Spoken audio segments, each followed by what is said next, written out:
بقولك ايه يا امل؟ هو انت بتاخدي درس الكيمياء بكام؟ ب70، بس انا قايله لهم ب150. عارفه انا عامله ثروه من ورا بس الكيمياء دي لوحدها. انا على اخر ثانويه عامه دي هكون اشتريت عربيه تقريبا من كتر ما انا بخنصر من فلوس الدروس.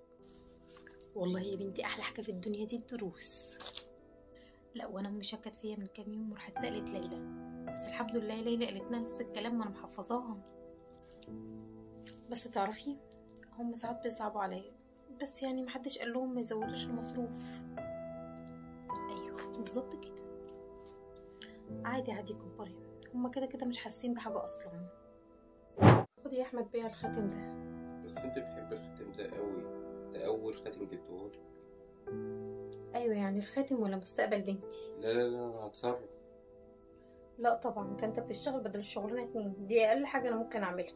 طب احنا ممكن نتصرف، ممكن نقول لها تشوف مدرس تاني ارخص من ده. لا طبعا، اوعى تقول لها اي حاجه، انا مش عايزه احسس البنت انها اقل من اي حد. خد، المهم اجيب لها فلوس درس الكيمياء ده اللي كل شويه بيغلى.